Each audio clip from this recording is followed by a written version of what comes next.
Hello everyone, welcome to my channel. So today we're doing something that I have been wanting to do for a while, but I've been trying to rack my brains on how to execute it.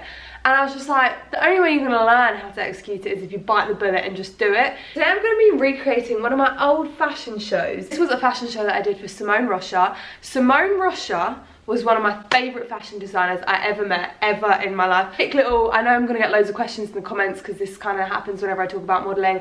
I used to be a model for about 3 to 4 years, and then I quit it to do baking, and I've just finished my degree, so now I'm kind of just living my life, you know. So Simone Rocha was the most lovely, creative, the way she worked, the way she like looked at clothes. Whenever I went for fittings, so if you were going to a fitting, basically they were testing out different outfits on you, walk up and down in different outfits, they try different things, they try different accessories with it, they like shape it to you and see what works and what doesn't. So whenever I would go to that, her and her mum, also her mother, nicest human ever. Oh my days, Odette, I love you. They're just like, I loved them, and they were the nicest people. So I'm going to be recreating one of her fashion shows. I did a few of her shows. I think I did 4 altogether, but I'm going to pick one of my favourite looks. To be honest, it was quite hard to pick one of my favourite looks because they were all fab. I'm not a fashion designer, I don't know what I'm doing, so I'm just going to bumble my way along this, and then we're going to end up at a fashion show. Don't know how it's going to happen, but we're going to try it. The outfit that we're recreating is on screen now. I never normally wear my hair down, but I have to do obviously the hair that I had for the show, so I'm trying to not get any kinks in it, because when I was modelling we always had to wear our hair down in a middle parting like I've got right now. But what we're going to create first is the top.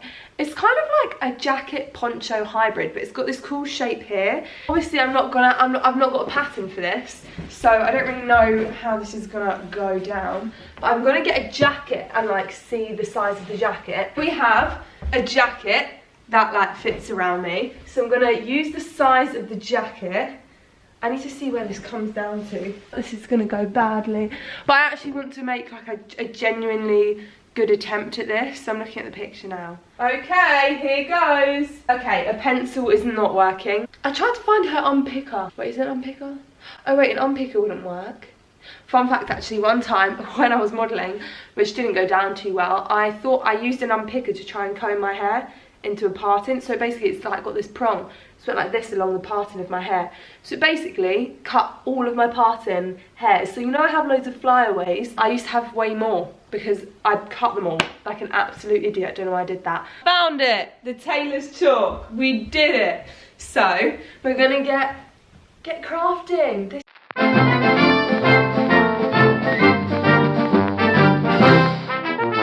I've only gone and done it, although I think it's a bit lopsided.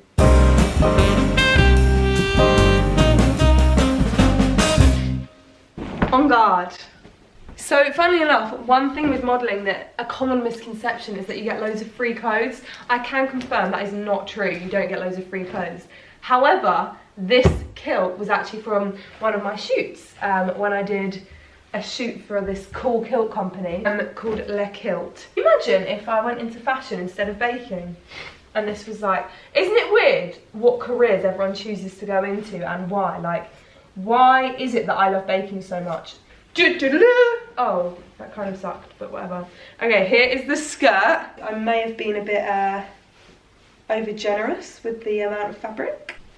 I actually just had some really bad experience with this tub right here. You know, I just was triggered because I had flashbacks of, I have trodden on pins so much. We have this fluffy carpet over there, and the amount of times my mum's been sewing and she's just dropped a pin and then I've trodden in it. I remember one time it happened and my dad was like, you should have been wearing your Crocs.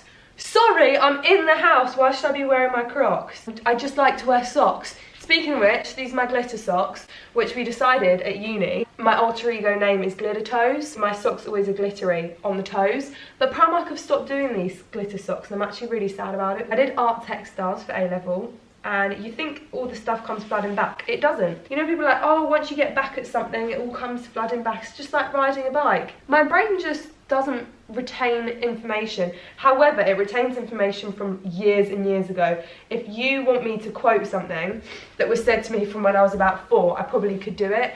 It's pointless stuff that I don't actually need the information of, which is so frustrating. Hi, I'm in my mother's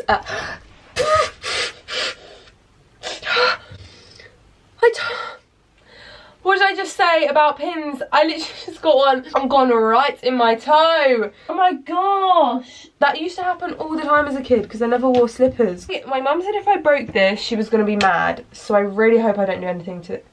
I just turned it on. Oh, it's unplugged. It's okay. I can't even remember how to sew, honestly. But we're going to start with the skirt because I feel like it's easier because it's quite an easy shape to do. Put that in there. Put that in. Put that in there. Like that. Make sure the tail... Ready? Oh, clamp's not down. You've got this, Grace. You've got this. I feel like I'm driving a car again. Okay, fun. Almost feels like I'm walking a fashion show with this sort of exhilarating behaviour. I'm gonna turn you off because this is probably gonna take a while. I just want to see how it's got. Oh my gosh. Oh wait, what's that thing at the bottom called? The round thing. What is it called? Anyway, that is a light blue, so it's really kind of creating a contrasting stitch to the black, but it's fine because, you know, that's what fashion's for. It's for open to interpretation. So again, apologies Simone Rocha, I'm really doing her a disservice here. I'll do anything for you, Simone, if you need any help, because this is a discredit to your work. Hi, so we've sewed our components together now. Actually, no problems along the way, which is great. I'm going to be making the button out of the iconic hammer beads. I don't know if you remember these from when you were a child, but I used to do these all the time. I don't actually have the bottom bit. You remember, like, it had a special way that you could do the pattern on it? So I'm going to pencil out a size button, because they were quite big buttons, so we're going to go for like, no, that's a bit too big. It's good. And we're just going to, oh, this is going to take, I'm such not a perfectionist. This is going to take so long, and I feel like if I move it... Also, if you see my eyes watering, I just went outside and my eyes water so easily, just like a glimmer of the sun. Actually, speaking of which, whenever I was modelling, there were two things that I would get in trouble for that were out of my control. One was my eyes watering. Makeup artists used to hate me. My eyes used to water all the flipping time. Anytime I was on a shoot, I'd be like squinting like this because the lights were so bright, and my delicate blue eyes, they couldn't take it. The light really messed with them. You can actually see it in the picture that I'm putting on screen now from one of Simone's shows. There was actually a tear running down my face and I just had to carry on the show. Literally, they were streaming. I think because there were loads of bright lights, and someone had put eyeliner on me at a show previously or something, and eyeliner really agitates my eyes. So it was a nightmare. But I don't think anyone else could tell, but because it was me, it just kind of looks like I'm shiny here, but actually it's a tear. And the other time that I got told off when I was modelling was I get really flushed very easily. Like, you'll speak to me and I'll just go red. It's not even if I'm embarrassed, I will just go red. So I just go red very easily. It's always been the case. And obviously, because I naturally go red quite easily, I would always have flushed cheeks, and backstage it was always so hot because there were so many people and you're like cramped in like a tiny little space, and you've got like lights on you, you've got cameras, so my cheeks were always very red. And sometimes obviously the designer doesn't want like you to have red cheeks, they want you to be really like, I don't know, they want you in a certain way, they want you to have peachy tones, they want you to look a bit more freckly or whatever. So they would always get so triggered by me. They'd be like, why are your cheeks so red? I'd be like, I'm sorry, it's not my fault that I just get really flushed very easily. So as I mentioned, actually I bet a fashion designer's done this before. If not, I totally think they should, because these little hammer beads, great, you can create any pattern you want. I know no one will want me to model anymore because I'm too old, because I'm 22. No thanks, you're not allowed on the hammer beads. But if you do want a cat model, this girl. Also, I know people are going to be like, too old to model and you're 22. I do think times have changed actually a bit now. I think there are lots more older models in the world, but people used to be asked to like fake their age and stuff. What's up? Do you like it? Oh, I just love her so much.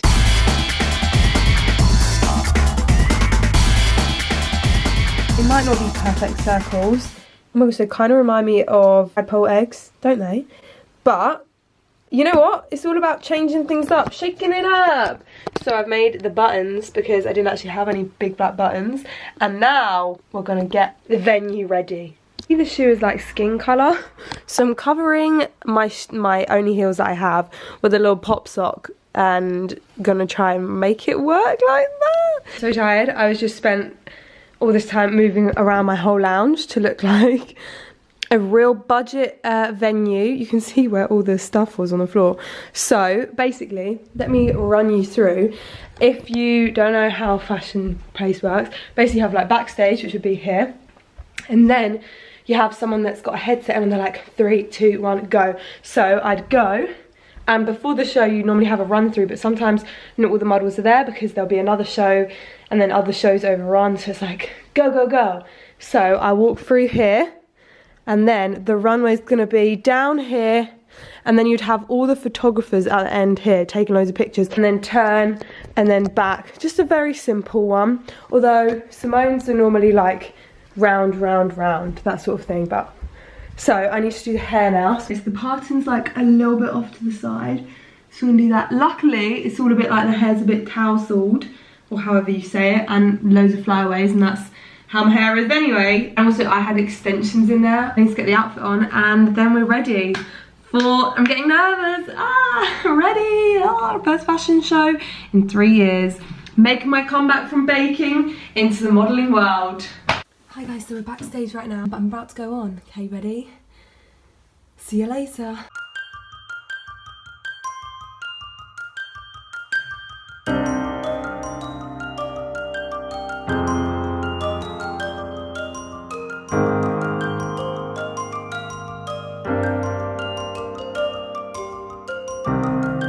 Is the fashion show of the century.